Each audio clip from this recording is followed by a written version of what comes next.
উপস, আমি তো ছোট মাছ খাই না, ছোট মাছ গরিবসরা খায়। তাও আবার ছোট মাছ খাইলে গলার মধ্যে কাটা লেগে যায়। এরকম কিছু কিছু পাবলিক আমাদের সবার বাসায় একটা করে আছে, একটা কেন অনেকটা করেও আছে অনেকের বাসায়। বাচ্চাদের ঢং দেখলে আর বাঁচি না, তারা ছোট মাছ খায় না, তাদের নাকি কাটা লাগে, তারা শুধু গোস আর বড় বড় মাছ খাইতে চায়। আমাদের বাসায় গাইস দুইটা আছে, দুইটা ছোট মাছ খায় না, তো তাদের জন্য একটা স্পেশাল বুদ্ধি বার করছি। আজকের রেসিপি দেখলে তোমরা ছোট মাছের ফ্যান হয়ে যাবা। হাই, আসসালামু আলাইকুম মাই বিউটিফুল গাইস, কেমন আছো তোমরা সবাই? আলহামদুলিল্লাহ আমি ভালো আছি। অনেকদিন পরে তোমাদের সামনে চলে আসলাম একটা বিশাল সুন্দর একটা রেসিপি নিয়ে। আমার যে বিউটিফুল আফামনিদের বাচ্চা কাচ্চারা ছোট মাছ খেতে চায় না, তারাও কিন্তু আজকে ছোট মাছ খাবে। কাচকি মাছ ছিল মেবি, কিন্তু পাঁচ মিশালি মাছ দিয়েও কিন্তু এই রেসিপিটা করা যায়। মাত্র আমি যেভাবে করে করতেছি সেগুলো ফলো করলেই হবে। প্রথমে মাছগুলোকে অনেক সুন্দর করে ধুয়ে নিয়েছে, তারপর পানি ঝরিয়ে নিয়েছে, আর এটাকে এখন আমি ব্লেন্ডারে দিয়ে দিচ্ছি অল্প কিছু পেঁয়াজ, আর দিয়ে দিব হচ্ছে গিয়ে কাঁচামরিচ, সবকিছু ভালো মতো একসাথে দিয়ে তারপর আমি এখন এটাকে দিয়ে দিব ব্লেন্ড করতে, মানে ঘুরতে। তো এটা তোমরা অনেকে ব্লেন্ড মানে অনেকে বেটেও খেতে পারো, আমরা সবসময় ব্লেন্ডই করি কারণ আমরা অনেক আইলিশ গাইস বাটাবাটি করতে পারি না। বাটাবাটির ভয়ে আমরা অনেক সময় ভর্তাও খাই না, কি আর করবো, অনেক সময় ভর্তা আমি কিনে নিয়ে আসি। তো guys this is my final look. কিন্তু দেখো এই যে এটা কিন্তু আম্মু আমাকে বলেছে অল্প একটু ব্লেন্ড করতে, মানে আধা ব্লেন্ড করতে, কিন্তু আমি ফুল ব্লেন্ড করে ফেলছি, একদম মিহি হয়ে গিয়েছে, পুরো কাটা ছাটা সবকিছু মিহি হয়ে গিয়েছে। এটা কিন্তু খাইলে একদম ক্যালসিয়াম সহ সবকিছু হয়ে যাবে, মানে কোনো রকমের কাটা থাকবে না। কাটা কিন্তু ব্লেন্ড করে ফেলেছি।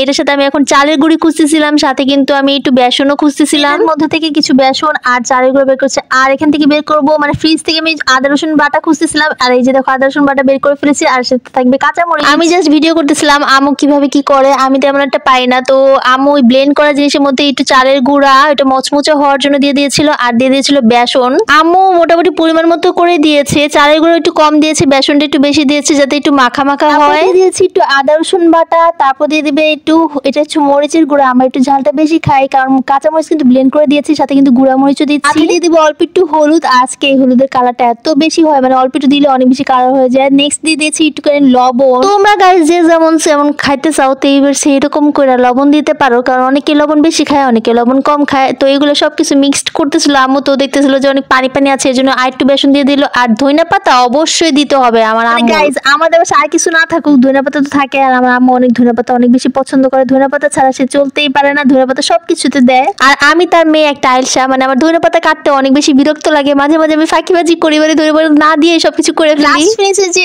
সবসময় আম্মু আমাকে জিজ্ঞেস করে ধনিয়া পাতা দিছোস, উফ কি যে বিরক্ত করবে। দেখো আবার কিছু কাঁচামরিচ দিয়েছে আম্মু যাতে ঝালটা একটু বেশি হয়, আর একটু কুচকুচ করে, মানে মুখে যখন কাঁচামরিচটা কামড় লাগবে তখন অনেক বেশি ভালো লাগবে। আর এই যে দেখো আমি এটাকে সুন্দর করে টিস্যু পেপারে সাজাচ্ছিলাম। ওফ গাইস তোমাদেরকে তো ভাজাই দেখায়নি, চলো তোমাদেরকে ভাজাটা দেখাই। আর এই যে দেখো ভাজতে চলে গিয়েছি, মানে বড় আম্মুই ভেজেছে, তারপর আমি নিজে ভাজতে চলে আসছি। এগুলো আমি চামচ দিয়ে ধরে ভাজতেছিলাম, কারণ হাত দিয়ে ধরলে একদম হাতের সাথে লেগে যাচ্ছিল, তো অল্প অল্প করে দিয়ে দিচ্ছিলাম গরম তেলের মধ্যে। ভাজার সময় ওই ভিডিওটা আমি করতে ভুলে গেছি, সো পরে আমি দুইটা এরকম করে ভেজে তারপর ভিডিও করেছি। তো আমি এইভাবে করে তাড়াতাড়ি করে দিচ্ছিলাম অল্প অল্প করে, অনেকগুলো করে, যাতে গায়ের সাথে গা লেগে না যায়, তাহলে কিন্তু একদম লেগে থাকে। তো গাইস তোমাদের বাসায় যারা মাছ খেতে মানে ছোট মাছ খেতে একদম পছন্দ করে না, অনেক বাচ্চারাই আছে ছোট মাছ একদমই পছন্দ করে না, তাদেরকে এরকম করে কাবাব বানায় দিবা, দেখবা একদম বড়া মানে গোসের কাবাব মনে করে খায় ফেলবে। এটার মধ্যে অনেকগুলো করে বড়া নিয়ে নিয়েছিলাম, আমার কাছে এটা অনেক বেশি ভালো লাগে, গরম গরম অনেক বেশি মজা লাগতেছিল, ঠান্ডা হয়ে গেলে তেমন একটা ভালো লাগে না। কিন্তু পাঁচ মিশালি মাছের এরকম করে যদি বড়া বানাও তাহলে অনেক বেশি ভালো লাগে। And this is the final look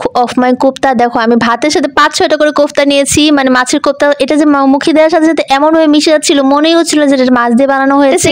কথা গাইস আমি একদম ছোট মাছ খেতে পারি না, সো আম্মু সবসময় আমাকে এইভাবে করেই খাবার রান্না করে দেয়, মানে কোফতা বানিয়ে দেয় মাছের, যাতে ক্যালসিয়ামটা হয়ে যায়। ছোট মাছ কিন্তু চোখের জন্য ক্যালসিয়ামের জন্য অনেক উপকারী। খাচ্ছিলাম আর সাথে একটা করে কাঁচামরিচ কামড় দিচ্ছিলাম, আর একটু করে পেঁয়াজ কাঁচামরিচ কামড় দিচ্ছিলাম। ইস কি যে ভালো লাগছিল, একদম অসাধারণ। গাইস তোমরা অবশ্যই তোমাদের বাবুদেরকে যারা মাছ খেতে পারে না, বা তোমাদের জামাইরা যারা মাছ খেতে পারে না, তাদেরকে এইভাবে করে টপ সিক্রেট উপায়ে তোমরা কাবাব বানিয়ে দিবে, দেখবে গোসের কাবাব মনে করে একদমই গিলে ফেলছে। আর যারা তোমরা লাইক দাও না এখন, প্লিজ প্লিজ প্লিজ একটা লাইক দিও, থেকে দেখতেছ তার একটা সাবস্ক্রাইব করে দিও।